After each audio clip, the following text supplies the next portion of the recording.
saya. Kita lagi di mana nih, Has? Oh iya, sekarang kita lagi ada di Minakepis. Kalian tahu gak sih Minakepis itu apa? Minangkabis tuh kayak tempat buat budidaya ikan nila, lele, masih banyak lah. Nah, sekarang kita mau cari tahu nih, bagaimana sih cara budidaya ikan nila sama pemasarannya. Kalian penasaran nggak? Ikuti kita terus ya. Let's go! Nah, di Minakepis terdapat beberapa kolam ikan nila yang gunanya untuk memisah ikan nila kecil, ikan nila besar, dan ikan nila sedang. Selain budidaya ikan, di Minakepis juga menyediakan ikan yang siap untuk dipasarkan. Ya, sekarang kita sedang berada di KPI Minakepis bersama Bapak. Benar ya. Saya Ahwan dan Saya Andika. nah, di sini kami akan melakukan wawancara tentang budidaya ikan nila. Oke, langsung saja kita dapat mulai wawancaranya. Oke. Ini sejarah awal mulane merintis kok bisa mengambil budidaya ikan itu gimana, Pak? Pada awalnya itu kan kami adalah kelompok pemuda. Itu yang salah satu bidang untuk organisasi pemuda adalah bidang perikanan. Nah, jadi otomatis di bagian bidang perikanan tadi kita mencoba untuk budidaya ikan. Nah, pada waktu awalnya tersebut kan yang paling gampang, paling mudah kan ikan nila. Kita mencoba untuk pelihara dan ternyata dalam proses pemeliharaan tadi kita panen kok ada permintaan, ada yang beli untuk dipelihara lagi. Berawal dari situ kan kita terbuka peluang untuk melakukan budidaya dan kita jual lagi. Jadi awal dari pemeliharaan nila tadi pertama memang proses pemeliharaannya mudah, pakannya juga bisa dengan pakan yang lain, dan permintaan pasarnya juga lumayan. Ini alasan memilih budidaya ikan nila itu pripun ya? Ya, seperti yang tadi kita sampaikan, nila adalah salah satu komoditas ikan air tawar yang banyak diminati oleh masyarakat. Yang pertama untuk pembibitan juga yang tadi saya sampaikan mudah. Yang kedua untuk permintaan daging untuk konsumsi juga banyak. Kalau proses budidaya ikan nila itu gimana, Pak? Untuk proses budidaya sebenarnya untuk nila, budidaya nila ada 3 kategori. Yang pertama yaitu pembibitan, yaitu kita pelihara induk dan kita ambil anakannya atau larva. Yang kedua yaitu pendederan, yaitu dari bibit kecil sampai dengan bibit tanggung atau istilah dalam perikanan yaitu gelondong. Yang ketiga yaitu pembesaran, yaitu pemeliharaan ikan nila dari gelondong tadi sampai dengan konsumsi ataupun siap konsumsi. Mungkin untuk gambarannya, untuk yang pertama itu untuk pembibitan, tentunya karena kita mengambil anakan ya otomatis kita harus mempunyai indukan. Untuk gambaran dasar indukan nila untuk satu paketnya perbandingan jantan dan betina. Jantan itu 1 ekor, betinanya 3 sampai 4 ekor per kolam. Jadi nanti untuk kebutuhannya kita misalnya untuk kolam yang lebih luas bisa nanti misalnya mengambil 5 paket. Berarti jantannya 5, betinanya 15 sampai dengan 20 ekor. Itu kita pelihara di kolam tanah biasanya yang lebih maksimal. Kita kasih makan rutin. Yang perlu digarisbawahi ini untuk budidaya ikan nila pembibitan ya. Untuk pola makan indukan jangan sampai terlalu gemuk. Ya, apa juga? Karena nanti mempengaruhi, kalau gemuk kan kadar lemaknya tinggi, produktivitas telurnya kurang bagus. Mungkin pemeliharaannya sehari sekali, makan sekali ya, itu aja tidak terlalu kenyang ya.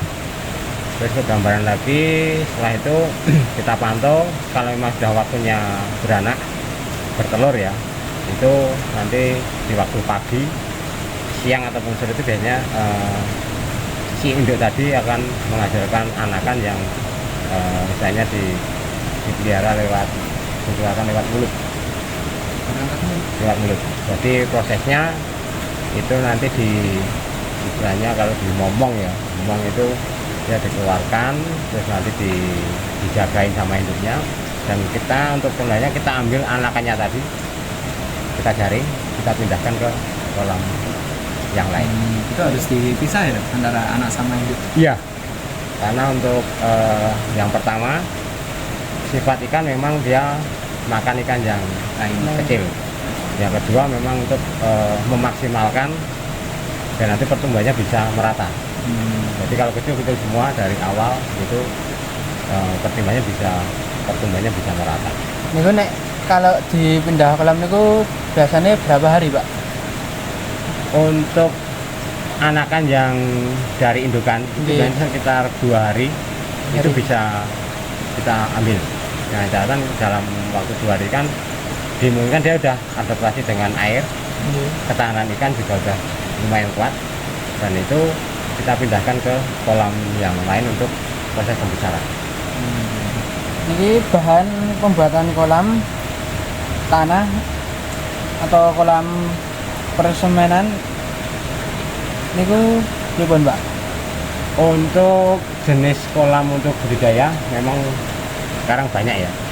Yang pertama mungkin dari tanah, mungkin bisa pakai plastik ataupun terpal, bisa pakai semen ataupun beton ya.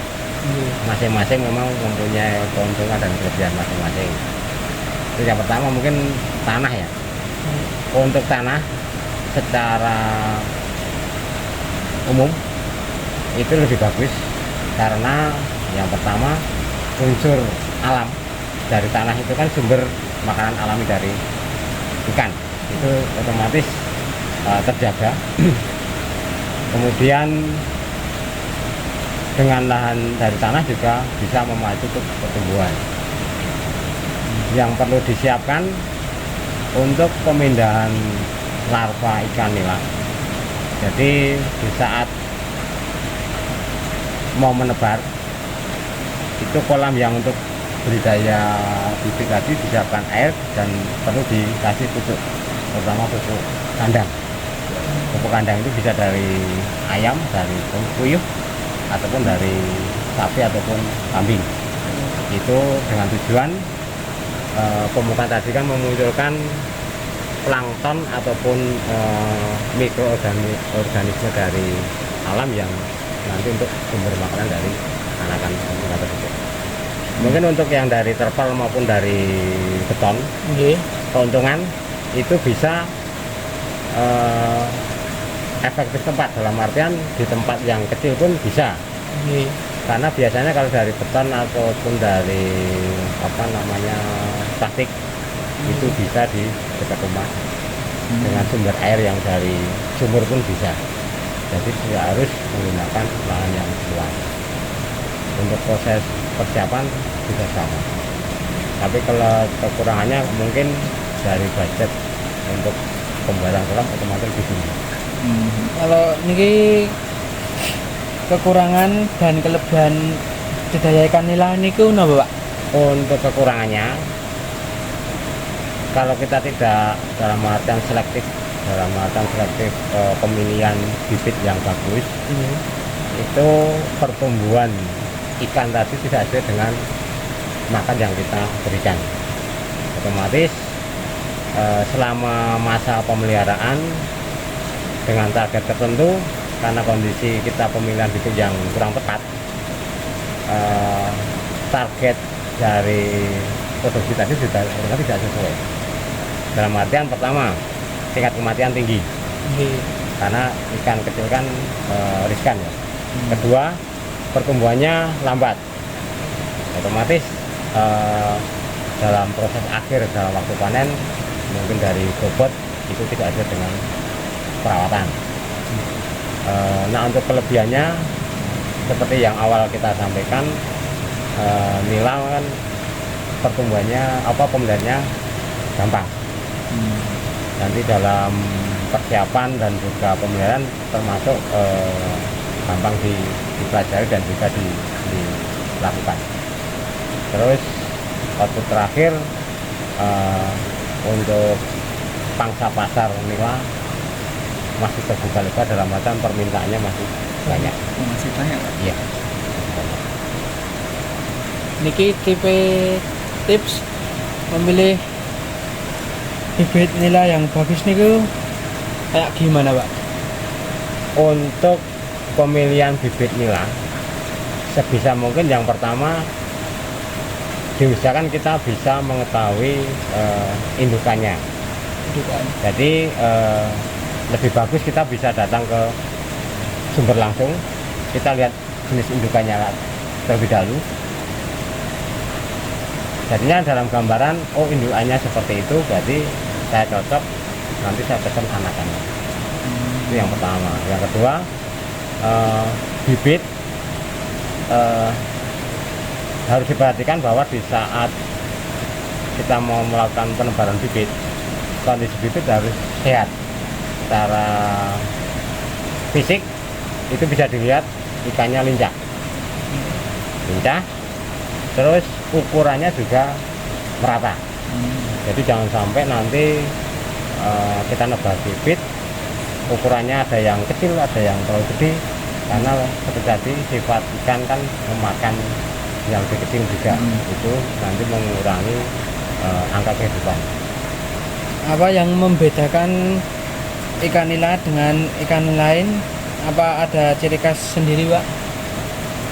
Untuk ikan nila mungkin dibandingkan ikan yang lain ya, sebenarnya memang ada ciri-ciri fisik yang tertentu memang. Yang pertama mungkin dari model sirip. Itu sirip atas, samping kanan kiri, sirip bawah, dan ekor tentunya. Itu ada siripnya semua dan itu memanjang dari belakang kepala sampai dengan ekor untuk secara fisik. Terus untuk model sisik, dia memang tersusun sisiknya kecil-kecil ya. Itu dari semua tubuh kecuali kepala ada sisiknya. Nah, untuk warna memang sekarang banyak ya. Kalau dulu mungkin hanya warna merah sama hitam. Sekarang ada yang warna, sekarang model istilahnya persilangan. Memang untuk warna ada yang merah polos, merah putih, merah hitam ataupun blorok. Ada yang hitam polos, bahkan ada yang model silver. Macam-macam untuk warna. Ini cara pemasarannya niku drop ke pasar napa gimana, Pak? Untuk pemasaran, karena kebetulan kami kelompok KPI Minakepis, kami memang sudah berjalan sekitar mulai dari tahun 80-an. Itu memang kita sudah terbentuk pasar ya. Dalam artian secara masyarakat luas sudah mengetahui bahwa tempat kami adalah penyedia bibit ataupun konsumsi dari ikan mulai dari tahun 80-an awal mulanya. Nah, jadi untuk proses pemasaran kami tinggal masukkan ke lapak ya, lapak dari pasar ikan Minakepis, dan nanti kita memang menunggu, dalam artian pelanggan kami yang setiap harinya bergantian datang ke tempat kami untuk membeli ikan sesuai yang mereka kehendaki. Walaupun memang secara mungkin kita mencoba sedikit demi sedikit secara online. Dalam artian online belum fokus ya. Kita mungkin hanya sederhana mungkin dari grup WhatsApp kami, dari Facebook. Gitu. Tapi kita belum terlalu fokus. Ini kendala budidaya ikan nila niki bagaimana, Pak, cara mengatasinya? Untuk kendala yang memang akhir-akhir ini ada beberapa ya. Mungkin yang pertama harga pakan. Harga pakan cenderung naik terus. Secara otomatis operasional dalam pemeliharaan semakin tinggi. Tetapi berbanding terbalik dengan harga jual. Karena kami memang dilema ya, dalam artian di saat anggaran ataupun budget untuk pemeliharaan kita naik, kita mau menaikkan harga jualnya kita juga agak kerepotan. Kami khawatirkan nanti di saat kita menaikkan harga jual, pelanggan kami juga keberatan. Gitu. Tidak mau kita mencoba untuk pakan alternatif. Alternatif dalam artian selain palet produksi pabrikan, itu bisa dengan tadi pupuk itu kan juga pakan alami kan, itu juga mempengaruhi mengurangi kos pakan. Bisa nanti dengan daun-daunan, daun seperti ganggang itu mulai itu ada. Terus ini bisa pakai campuran itu nasi aking, nasi kering itu loh yang dijemur. Itu tapi dalam pemberiannya harus direndam dulu ya. Itu juga salah satu alternatif. Kemudian kendala yang selanjutnya salah satunya yaitu cuaca yang mungkin akhir-akhir ini kan sering terjadi cuaca ekstrim. Saat panas terlalu terik, tiba-tiba hujan, itu juga sangat berpengaruh terhadap ekosistem di kolam. Itu kalau kita tidak hati-hati dalam perawatannya juga bisa beresiko kematian yang tinggi. Nah, untuk kendala yang lain mungkin persaingan harga saja. Harga memang sekarang juga banyak dari kelompok-kelompok ataupun cara budidaya ikan itu yang secara otomatis persaingan harga mungkin meningkat ya. Nah, yang mungkin perlu kita tekankan, mungkin kita perlu menjaga kualitas dan juga intinya kualitas dari apa yang kita lihat dan kita jual tadi. Mungkin seperti itu. Terima kasih telah bersedia menyediakan waktu untuk kami melakukan wawancara dari sekolah SMA 1 Nari. Mungkin segitu aja dari kami. Ya, sama-sama, semoga bermanfaat untuk semuanya. Ya. Terima kasih ya Pak. Sama-sama. Terima kasih. Ya. Jadi ini kesimpulannya. Usaha pemeliharaan ikan nila Oreocornis niloticus di KPI Minangkabis Warak Kidul mempunyai prospek yang cukup baik dikembangkan karena permintaan pasar yang cenderung sangat meningkat dan rasanya yang gurih. Pemeliharaan ikan nila di kolom KPI Minangkabis menggunakan semen. Ikan nila merupakan salah satu cara budidaya ikan yang relatif mudah dikembangkan dibandingkan jenis ikan yang lain, dan pola budidaya ikan yang mulai digandrungi masyarakat juga sebagai alternatif sumber pendapatan dan pemenuhan gizi keluarga. Makanan bagi ikan nila juga tidak sulit, karena ia mau menyantap segala jenis makanan alami ataupun buatan, pelet. Untuk konsumsi ikan nila di KPI Minangkabis membuat makanannya sendiri. Ikan nila termasuk jenis ikan pemakan campuran omnivora.